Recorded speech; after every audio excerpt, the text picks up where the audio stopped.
আপনার এই অবস্থা না, এটা তো মানে পুকুরের পাশে যে কোনো সময় ভেঙে যাবে। এখানে থাকেন?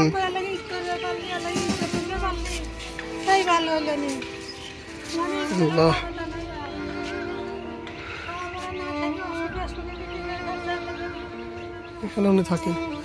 আপনার কি অবস্থা, মানে খাওয়া দাওয়া কিভাবে করেন, কি করেন?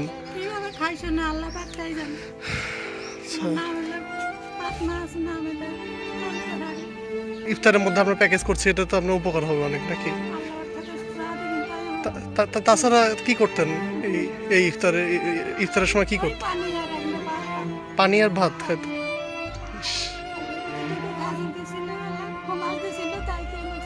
এই খেজুর খায় শুধু? এগুলো অবস্থা আপনার।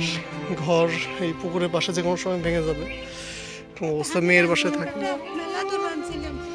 জি, এগুলো অবস্থা। তো আপনাকে ওই যে একটা ছোট ইফতারের প্যাকেজ দিতে চাচ্ছিলাম 1 মাসের জন্য। হ্যাঁ, আমরা আবার এসেছি তারাবনুর বাসায়, যেখানে দেখেছিলাম যে ওনার কোনো টয়লেট অথবা টিউবওয়েলের ব্যবস্থা ছিল না, এ কারণে তার মেয়ের বাড়িতে থাকতো।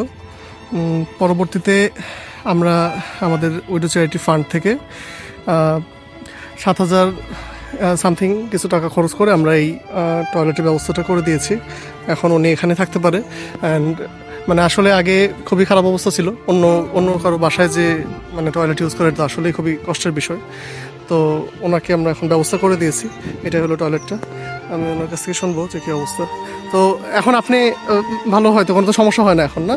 আচ্ছা আচ্ছা, জি। আপনার আর কোনো প্রয়োজন আছে? আমরা কি আর কিছু করতে পারি?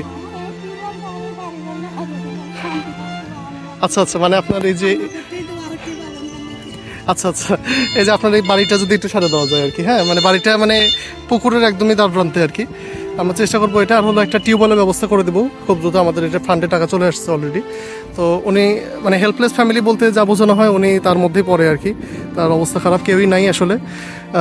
একটা মেয়ে ছিল, মেয়ের কাছে থাকতো। আসলে মেয়ের ওখানে থাকাও তো মানে সুবিধাজনক না, সবসময় থাকা যায় না। তো তার বাসায় আমরা এরকম একটা টয়লেটের ব্যবস্থা করে দিয়েছি। এখন মোটামুটি ভালোভাবে আছেন। জাস্ট আমরা এখন টিউবওয়েলের ব্যবস্থা করে দেবো। এটাই ছিল আর কি আমাদের তারাবানুর প্রজেক্ট।